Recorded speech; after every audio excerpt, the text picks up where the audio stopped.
Hi there, Libra. Thank you for joining me for your weekly forecast for week commencing the 14th of November. There's a full moon on the first day of this week in the fixed zodiac sign of Taurus.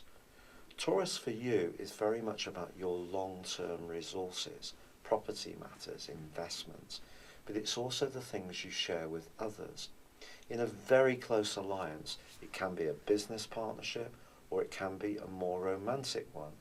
It can also be about intimacy. This is an area that's really going to come under the astral microscope for the next 2 weeks for you. But there is a little bit of a curved ball that's thrown in because Uranus, the planet of surprises, which has been so restless in your sector of relating over the last 5 years, is actually angling up into this full moon through the location of the sun, which is in your sector of everyday resources. Now this time of year we're all thinking about getting ready for Christmas, and there may be some planning you need to do about the gifts that you're going to buy and a budget that you need to finalise. If that's so, you could still find yourself being a little bit more freedom loving when it comes to making the final decision, even if really you should be including the other person in the decision. If you're not in a close relationship, it's possible that the electricity of this particular full moon could see you wanting to have some greater level of enjoyment of the good things in life.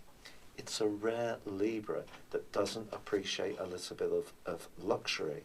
But if you have got a budget or you're trying to stick to a diet plan, I think the next couple of weeks may prove to be more difficult as a more impulsive and even compulsive side of your nature comes to the fore.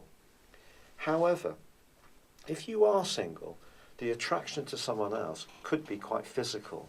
And if someone enters your orbit who's got quite a magnetic personality with intense eyes, and really seems to capture your imagination, that alone can pull you to them.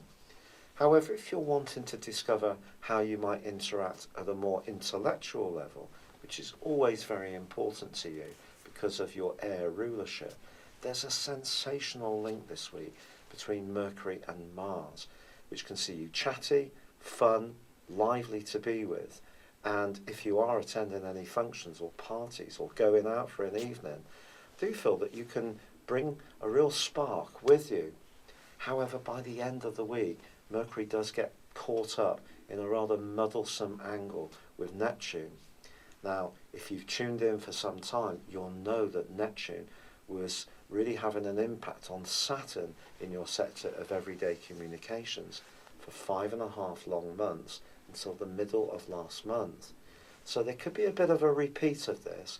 So as this week draws to a close, someone could prove to be frustratingly vague in their responses, or you yourself may find it more difficult to make a hard and fast decision. If it's anything to do with being obliging to anyone else, do take your time.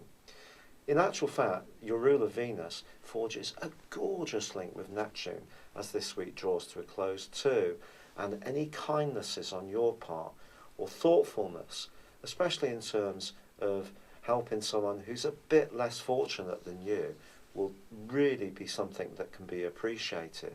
And also Neptune goes forwards. And I think if your physical vitality has felt on the low side over that last 5.5, 6 months, you're going to start to feel much less bogged down and much more energized, particularly with the help of the glorious Mars in your 5th solar house. It's been a real pleasure being with you. Thank you for joining me. Good luck and goodbye for now.